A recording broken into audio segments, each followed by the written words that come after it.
नमस्कार, आप देख रहे हैं यूनाइटेड न्यूज 9 और मैं हूं आपकी दोस्त शीतल गहलोत। देश की बात कार्यक्रम में आप सभी का बहुत बहुत स्वागत है। अपने मेहमानों का आपसे परिचय करा देती हूं। हमारे साथ जुड़े हैं भारतीय जनता पार्टी से राष्ट्रीय प्रवक्ता captain I Singh Bhadauria. Bharatiya Janata party में आप 27 वर्षों से सेवा कर रहे हैं और देश के रक्षा विशेषज्ञ के रूप में भी आप जाने जाते हैं। आपका बहुत बहुत स्वागत है सर। धन्यवाद। हमारी आज की दूसरी मेहमान है छत्राणी पिंकी सिंह जी। मैम, आपका भी बहुत बहुत स्वागत है। आप राष्ट्रीय सह संयोजक हैं नशा मुक्ति आंदोलन की और अखिल भारतीय क्षत्रिय महासभा की राष्ट्रीय महासचिव हैं। साथ में आप भारतीय किसान यूनियन की भी राष्ट्रीय महासचिव हैं। आज के कार्यक्रम में आपका बहुत बहुत स्वागत है पिंकी जी। बीच में कार्यक्रम के बीच में हमारे एक अन्य मेहमान भी हमसे जुड़ेंगे, लेकिन इससे पहले हम अपने कार्यक्रम को शुरू करते हैं। पूरे भारत में चुनाव का समय चल रहा है, आप सभी जानते हैं। विभिन्न पार्टियां मतदान के लिए इधर उधर भाग रही हैं और अपना अपना वर्चस्व स्थापित करने की कोशिश कर रही हैं। लेकिन आपने देखा होगा अभी हाल ही में पश्चिम उत्तर प्रदेश के चुनावों से पहले ही भारतीय जनता पार्टी का विरोध शुरू हो गया है। राजपूत समाज की नाराजगी का सामना पार्टी को करना पड़ रहा है और जो पश्चिम उत्तर प्रदेश के ठाकुर हैं, उन्होंने रघुपति राघव राजा राम इस तरह से एक शपथ उठाई है भारतीय जनता पार्टी को पूरी तरह से बहुमत ना देने की।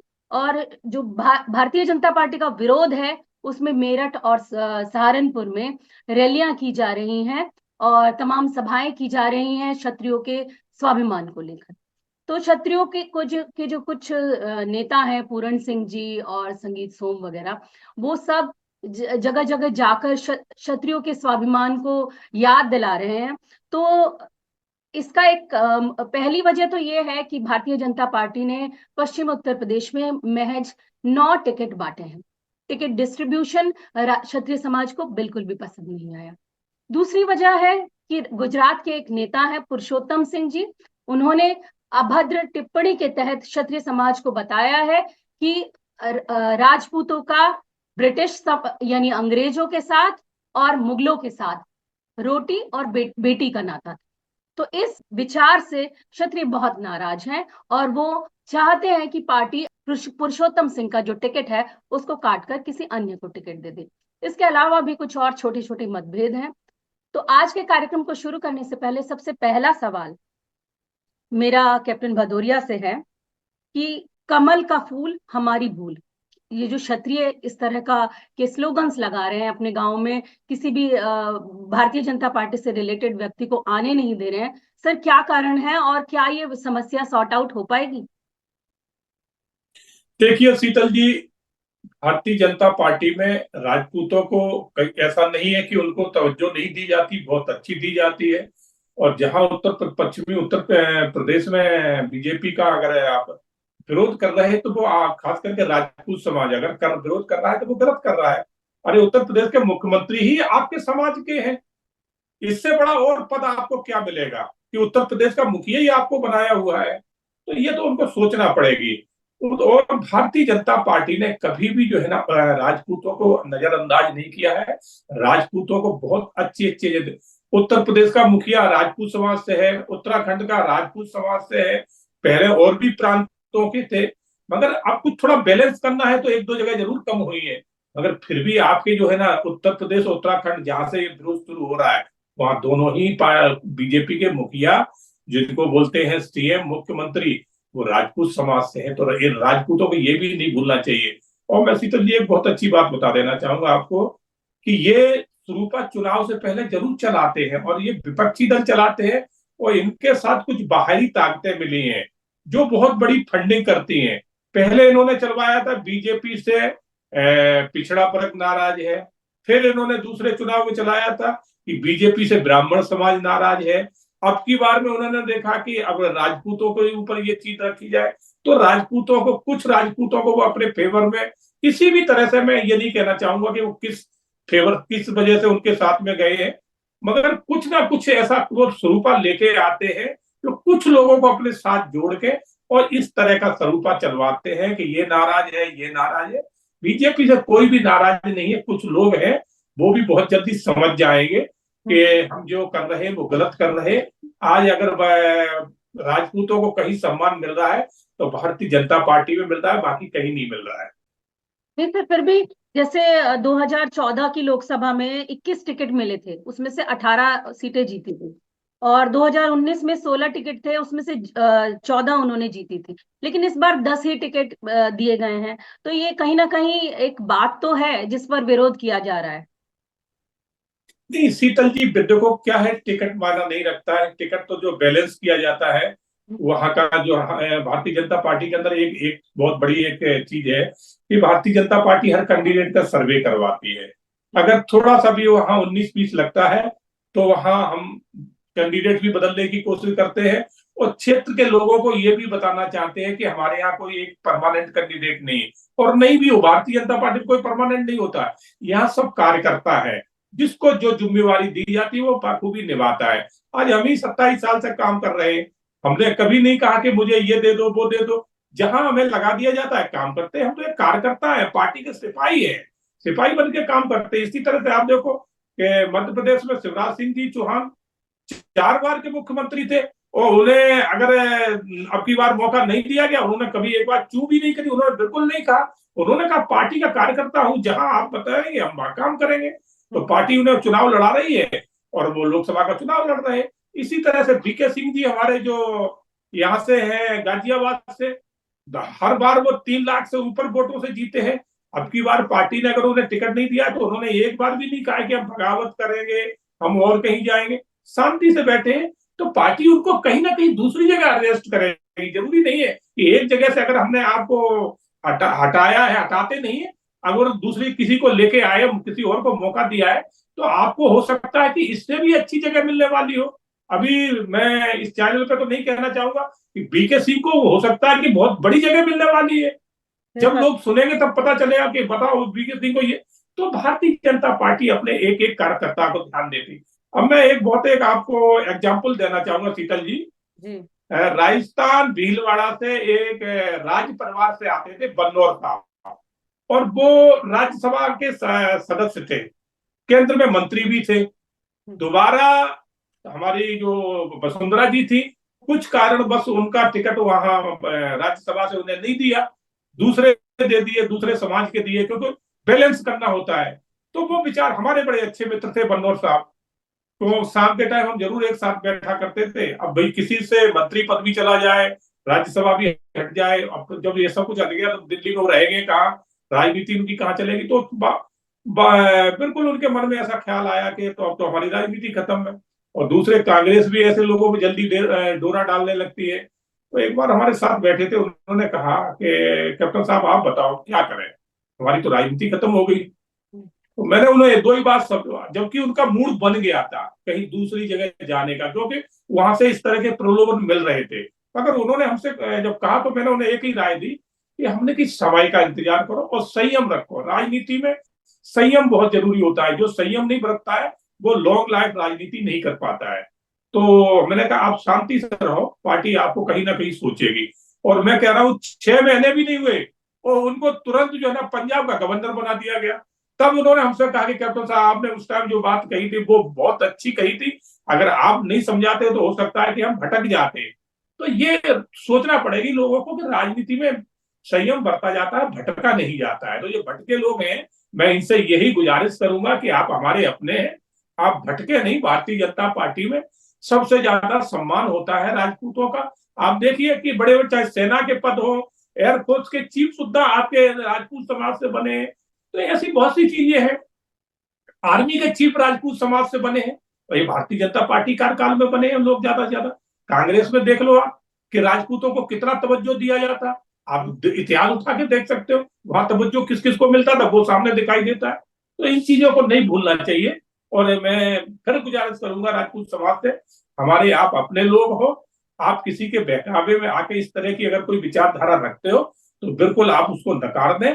भारतीय जनता पार्टी आपकी है और आपका सम्मान वहां कभी कम नहीं हो।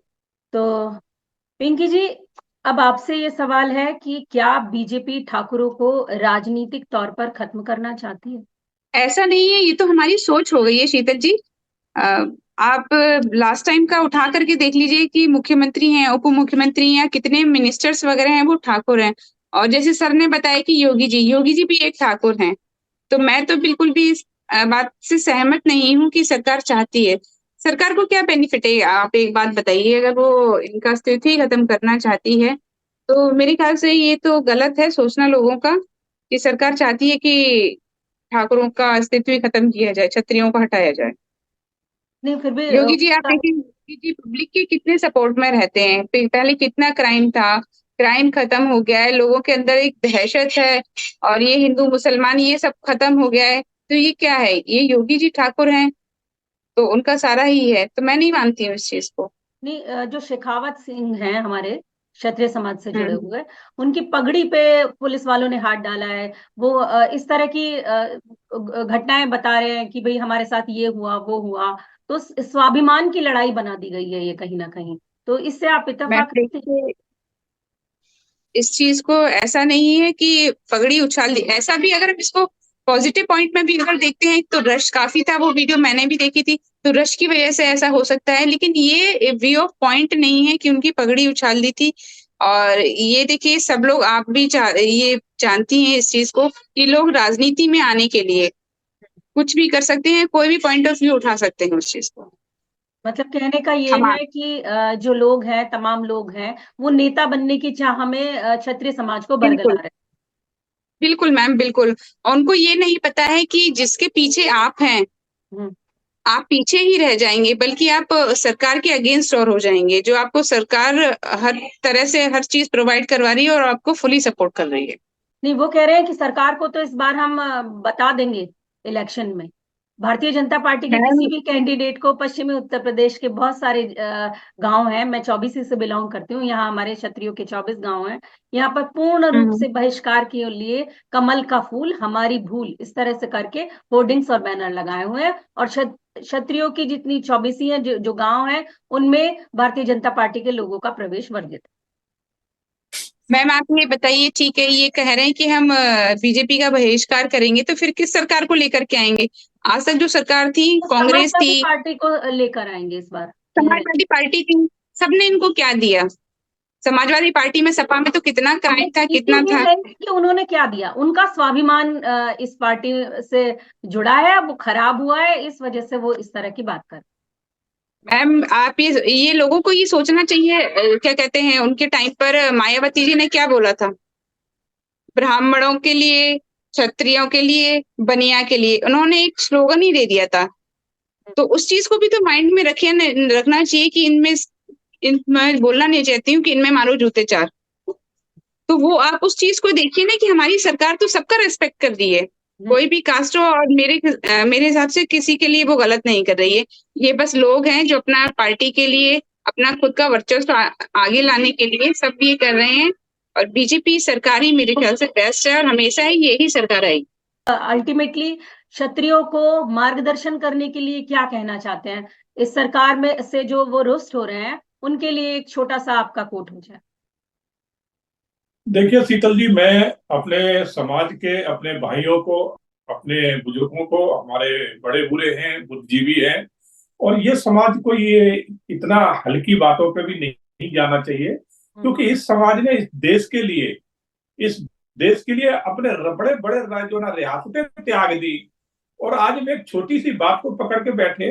तो क्षत्रियों पे ये चीज शोभा नहीं देती। क्षत्रियों ने हरदम त्याग किया है, कभी ऐसी भावना नहीं पाली है। तो क्षत्रिय हरदम त्याग करता रहा है, और आज भी क्षत्रिय कभी देखा है आपने कि क्षत्रिय अपने लिए कभी कोई चीज मांग करने के लिए रोड पे निकला हो? कभी नहीं निकलता है। क्षत्रिय तो वो है कि जहां एक खड़ा हो जाए तो वो नेतृत्व करने की क्षमता रखता है। और हम इतनी छोटी बातें सोचे तो वो हमें शोभा नहीं देता, हमारे समाज को शोभा नहीं देता। हम एक उस समाज से आते हैं जिसकी पहचान अलग ही नजर आती है। अगर एक क्षत्रिय की एक मोहल्ले में रह रहा है तो उस पूरे मोहल्ले के कहते हैं कि हमें क्या चिंता है, हमारे तो ठाकुर साहब मोहल्ले में रह रहे हैं, हमें कोई किसका डर बना है। तो जहां पर हमारी इस तरह की जो है ना एक इमेज बनी है, उस इमेज को हम उसी तरह से बरकरार रखें जो हमारे पूर्वज हमें देके गए, सम्मान के साथ। तो ये से छोटे पूरे लोगों के हाथ में ना पड़ के, या अपने कोई पर्सनल निज स्वार्थ के लिए ऐसी बातें ना सोचें जिससे हमारे लोगों का आगे चल के नुकसान हो। भारतीय जनता पार्टी का कुछ भी नहीं बिगड़ेगा अगर आप थोड़ा बहुत विरोध करोगे, कुछ नहीं बिगड़ेगा, क्योंकि भारतीय जनता पार्टी आज देश की नहीं वर्ल्ड की सबसे बड़ी पार्टी है। 22 से 25 हजार करोड़ कार्यकर्ता है इसमें, और बहुत बड़े बहुमत से जीत के आएगी। आज सारी पार्टियां इनके सामने खत्म हो चुकी है, और हम विरोध करके ये दर्शाते हैं कि देखो हम भी आपके विरोध में हैं। तो इससे एक पूरे राजपूत समाज की पूरे देश में छवि खराब होगी। तो ऐसी गलती हम ना करें। और फिर सबसे बड़ी बात है, हमारा सम्मान कहाँ उन्होंने नहीं किया है, हर जगह सम्मान किया है। आज उत्तर प्रदेश जो प्रांत भारत का सबसे बड़ा प्रांत है, जिसकी जनसंख्या आज 26 करोड़ से ज्यादा है, और उसका मुखिया आपके समाज का है। और एक बार नहीं, आज दूसरी बार फिर उसको रिपीट किया है, और तीसरी बार हो सकता है कि वो कहां से कहां बहुत आगे निकले। तो इन चीजों को भी हमें देखना पड़ेगा, छोटी बातों को लेकर ना बैठे। अगर कोई सोच रहे तो मैं उनसे यही गुजारिश करूंगा कि आप हमारे अपने हैं, और इस तरह की दिमाग में ख्याल न लाएं। भारतीय जनता पार्टी ही राजपूतों का सम्मान करती है और कर रही है, और आगे भी करती रहेगी। और आप अन्य पार्टियों की बात करो तो वो परिवार की पार्टियां हैं, वहां सिर्फ परिवार का सम्मान होता है। आपका सम्मान ना पहले कभी हुआ और ना आप आगे उम्मीद रखें। और वैसे भी निजी स्वार्थ के लिए कोई तुक नहीं बनता कि हम राष्ट्र को बलि चढ़ा दें।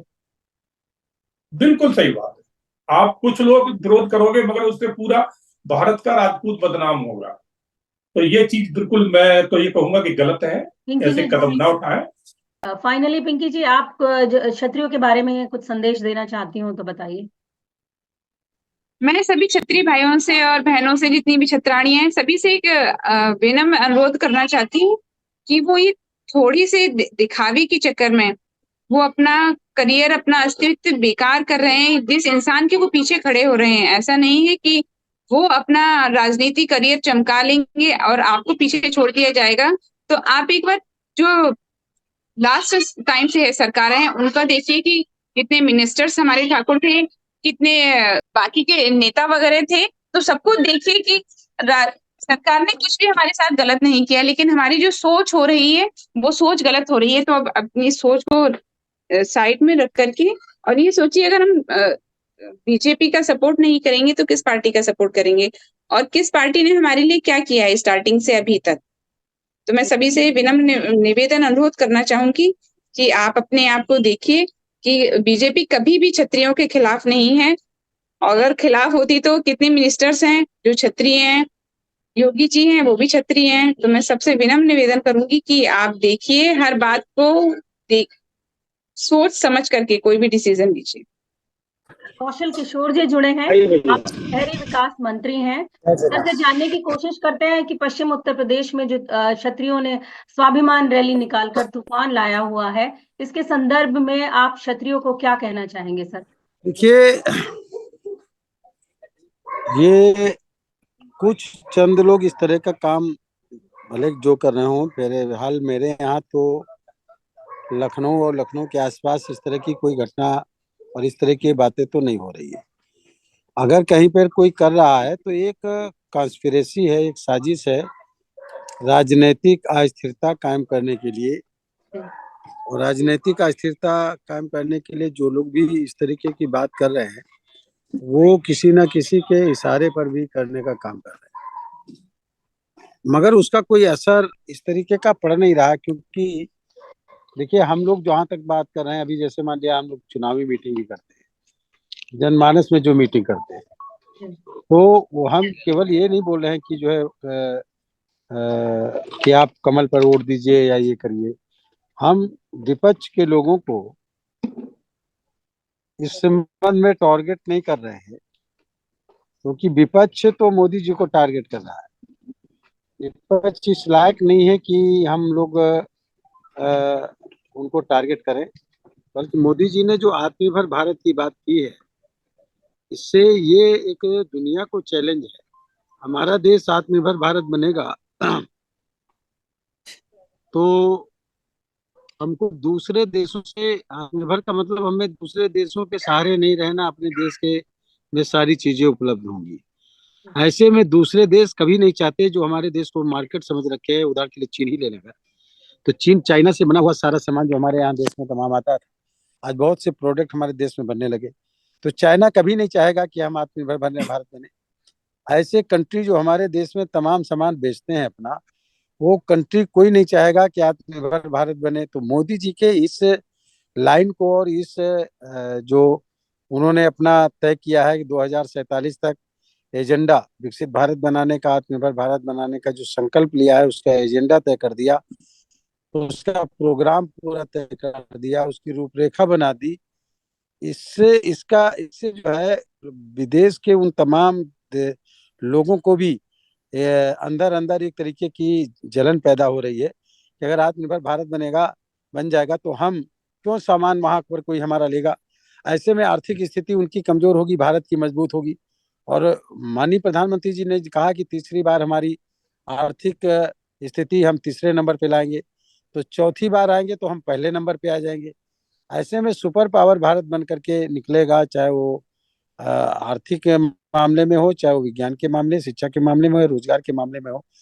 तो दूसरे देश जो है, मुझे लगता है दूसरे देश के इशारों पर हमारे यहाँ कुछ लोग ऐसे हैं जो काम करते हैं या किसी के कहने पे काम करते हैं, और वो लोग एक राजनीतिक अस्थिरता पैदा करने का प्रयास करते हैं। तो जब कभी वो लोग जातिवाद की बातें करते हैं, कभी वो लोकतंत्र खतरे में है उसकी बात करते हैं, कभी वो लोग जो है इनमें संविधान से भी खतरे में इसकी बात करते हैं। पुरुषोत्तम रूपाला जी जो हैं, जिन्होंने क्षत्रियों के खिलाफ बयान दिया है कि रोटी और बेटी का मुगलों के साथ और अंग्रेजों के साथ क्षत्रियों का रिश्ता रहा है, और क्षत्रिय समाज इस बात को कह रहा है कि उनका टिकट काटकर किसी अन्य को दे दीजिए। तो सरकार को इसमें परेशानी क्या है? टिकट काटने में क्या दिक्कत है? किसी और को दे दे, क्षत्रिय की इतनी सी तो मांग है। नहीं नहीं, देखिए ऐसा है, पिछले बार क्या हुआ या इसके पहले इतिहास में क्या हुआ, उनका इसके बारे में बोलने के उनके अपने व्यक्तिगत मामले होंगे। मैं फिलहाल इस बात से सहमत नहीं हूँ। आज जो है माननीय प्रधानमंत्री जी ने सबका साथ, सबका विकास, सबका विश्वास और सबका प्रयास की बात की है। आज भारत को दुनिया का सुपर पावर, सुपर हीरो बनाना है, तो सभी समाज, सभी वर्ग के लोगों को लेकर के चलना होगा, और उनके राजनीतिक मान्यता के साथ साथ सामाजिक मान्यता भी देना होगा। पिछली बातों को लेकर के आज के समय में सवाल करना उनके व्यक्तिगत मामले हो सकते हैं, व्यक्तिगत विचारधारा होगी। मैं इस विचारधारा से सहमत थी। जी, तो क्षत्रियों के लिए आपका क्या संदेश है सर? क्षत्रियों के लिए मैं कहना चाहता हूं कि देखिए,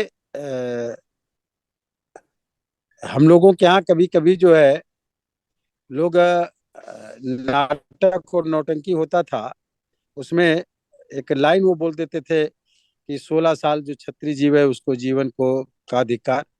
ये मतलब लोगों को प्रोत्साहित करना, और ये प्रोत्साहित करना कि वो जो है युद्ध में जाएं, लड़ाई करें, इस तरह करें, या उनको ज़्यादा उम्र नहीं जीना चाहिए।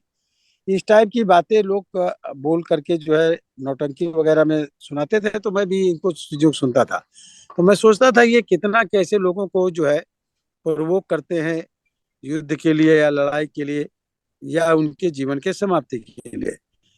मैं कहना चाहता हूँ कि क्षत्रिय समाज जो है एक तरीके से देखा जाए तो एक मिलिटेंट कौम रही है। मिलिटेंट का मतलब वो नहीं, मतलब एक लड़ाकू कौम रही। लड़ाकू का मतलब ये नहीं कि झगड़ा करने वॉरियर वाली, कौम रही है। रक्षा करने वाली कौम रही है, जी। रक्षा करने वाली कौम रही है। हम्म। और रक्षा करने वाली कौम रहने की वजह से निश्चित तरीके से उनको इस तरह की प्रताड़ना झेलनी पड़ेगी, और झेलना पड़ा भी है, उन्होंने झेला भी है। 1857 की लड़ाई में अगर हम जाएं तो कौन कौन सी कौमें ऐसी थी जो अंग्रेजों से लड़ी खुल के, उसमें जो उन्होंने उसका एक पूरा जो एक जांच कराई अंग्रेजों ने, तो मालूम है कि उत्तर भारत में पासी कौम थी, और आपका अगर महाराष्ट्र में ले लें महार कौम थी। ऐसी कौमें जो अंग्रेजों का बहुत मतलब संहार किया और अंग्रेजों को बहुत लड़े अंग्रेजों के खिलाफ। ऐसी कौम को अंग्रेजों ने बाद में पुलिस बना करके का गठन करके उनको क्रिमिनल कौम घोषित कर देने का काम किया। तो उसमें ऐसी कौम, कई कौमें आई जो क्रिमिनल कौम घोषित हो गई। क्षत्रियों ने जो है लड़ाई लड़ी है, संघर्ष किए हैं, और मैं समझ रहा हूँ कि अब क्षत्रिय मात्र लड़ाई करने के लिए नहीं है या युद्ध करने के लिए ही केवल नहीं है, आज क्षत्रिय लोग जो है आईएएस हैं, आईपीएस हैं, अच्छे लीडर हैं, देश का नेतृत्व कर सकते हैं, देश का नेतृत्व करते भी हैं। और मैं समझ रहा हूँ कि भारत के निर्माण में एक अहम भूमिका निभाने का काम क्षत्रिय समाज का है और रहेगा भी। इसलिए क्षत्रिय समाज से मेरा आग्रह है कि लोगों के बहकावे में पड़ने की जरूरत नहीं है। लोग जानबूझ करके बहकाएंगे, जानबूझ करके लोगों को भड़काएंगे, आपके कोशिश करेंगे कि क्षत्रिय समाज का खून उबल जाए और वो भभक जाए, भड़क जाए, कुछ और कहने लगे। यही तो दूसरे लोग चाहते हैं। यही तो वो लोग जो हिंदुस्तान को एक विकसित भारत और आत्मनिर्भर भारत नहीं देखना चाहते। ऐसी शक्तियों को मजबूती मिलेगी, ऐसी ताकतों को मजबूती मिलेगी अगर हम उनसे भड़केंगे, क्षत्रिय समाज भड़केगा। मैं समझ रहा हूँ जो इस तरीके की बातें कर रहे हैं उनको समझ अपनी ठीक रखनी चाहिए और उनके अपने व्यक्तिगत विचार है। किसी की जाति विशेष पर कमेंट करना मैं समझ रहा हूँ ठीक बात नहीं है। इतिहास में क्या रहा क्या नहीं रहा, आज के समय में हम अपने देश को कैसे सुपर पावर बनाएंगे, कैसे बेहतर भारत बनाएंगे, हम सबको एकजुट होना चाहिए। और मैं तो कहता हूँ मोदी जी के साथ सभी लोगों को खड़े होना चाहिए विकसित भारत, आत्मनिर्भर भारत और सुपर पावर भारत बनाने के लिए। कवि राम भदावर की पंक्तियां याद आ रही हैं। सूरज जैसा बनना है तो सूरज जितना जलना होगा, नदियों सा आदर पाना है तो पर्वत छोड़ निकलना होगा। और हम राणा के बेटे हैं, क्यों सोचे मार्ग सरल होगा, कुछ वक्त जरूर लगेगा पर संघर्ष जरूर सफल होगा। और हर संकट का हल होगा, आज नहीं तो कल होगा। इन्हीं लाइनों के साथ मैं पूरे तमाम क्षत्रिय समाज को ये बताना चाहती हूँ। आपकी बात में तब बहुत अच्छी है। एक निवेदन है मेरा क्षत्रिय समाज से, किसी भी प्रकार का नशा करना छोड़ दें और क्षत्रिय समाज को नशा मुक्त समाज बनाने का काम जरूर करें। क्षत्रिय समाज भी नशे के चक्कर में पड़ करके अपनी कौमों को, अपनी कौम में नई पीढ़ी के लड़के बर्बाद हो रहे हैं। कृपया करके किसी भी प्रकार के नशे, बीड़ी, सिगरेट, पान मसाला, तंबाकू या स्मैक, ब्राउन शुगर, अफीम, चरस, कोकीन, शराब से बचने का काम करें। क्षत्रिय कौम को ये काम जरूर करना चाहिए और लोगों को भी प्रोत्साहित करना चाहिए कि हम अपना नशा मुक्त भारत बनाने के लिए, हम विकसित भारत, आत्मनिर्भर भारत बनाने के लिए नशा मुक्त भारत भी बनाए। ये मोदी जी का भी संकल्प है। और साथ में हम जो है अपनी कौम को नशा मुक्त कौम बनाए और प्रयास करें कि अगर समाज में कोई नशा करने वाला लड़का है तो उसकी शादी मत करें। कब कैंसर हो जाएगा, कब डेथ होगी, कब उसकी बहू विधवा हो जाएगी, दुल्हन विधवा हो जाएगी, पता नहीं। और नशा करने वाले लड़कों से कृपया करके लड़कियों की शादी ना करें। ऐसा एक संकल्प जरूर धीरे धीरे आंदोलन के रूप में क्षत्रिय समाज भी चलाने का काम करे। ये मेरा विनम्रता से अनुरोध है, क्योंकि राष्ट्र के निर्माण के साथ साथ हमें समाज का निर्माण भी करना है और समाज को भी बेहतर बनाने का काम करना है। ये मेरा निवेदन है। जी सर जी, मेरा भी अब चलते चलते कार्यक्रम में सिर्फ 1.5 मिनट बचा है। मैं समस्त क्षत्रियों से ये अनुरोध करना चाहती हूँ कि अपना स्वाभिमान बचाने के लिए क्षत्रियों को कभी किसी सहारे की आवश्यकता नहीं हुई। हम न कल हम कमजोर थे, ना हम आज कमजोर हैं, ना आगे कभी कमजोर होंगे। परिवार का मुखिया को बहुत सारे बलिदान अपने जीवन में करने पड़ते हैं। तो मैं 1000 शिकायतें हो सकती हैं आपकी सत्ता पक्ष से, लेकिन शिकायतें बहुत सारी होती हैं, लेकिन राष्ट्र के सामने ये सारी शिकायतें बहुत छोटी होती हैं। मैं अनुरोध करती हूँ अपने पूरे तमाम क्षत्रिय समाज से कि वो राष्ट्र है तो आप हैं, हम हैं, और राष्ट्र नहीं तो कुछ भी नहीं। तो इसलिए सबसे पहले राष्ट्र रहेगा तो हम रहेंगे, यही सोचते हुए, और जब राष्ट्र ही नहीं रहेगा तो हम जीकर क्या करेंगे, हम रहकर हम अपने अस्तित्व की लड़ाई फिर हम कैसे लड़ेंगे। इन्हीं तमाम बातों के साथ आज के कार्यक्रम में उपस्थित सभी मेहमानों का, कौशल किशोर जी आपका बहुत बहुत आभार। आप ने बहुमूल्य समय निकाला और कार्यक्रम में अपनी उपस्थिति दी। हम आपका बहुत हृदय से आभार प्रकट करते हैं। कैप्टन आई सिंह भदौरिया, आपने अपना बहुमूल्य समय इतने सारे कार्यक्रमों के बावजूद निकाला, आपका भी बहुत बहुत धन्यवाद। पिंकी जी, आपका भी बहुत बहुत धन्यवाद। Sir, thank you so much ma'am.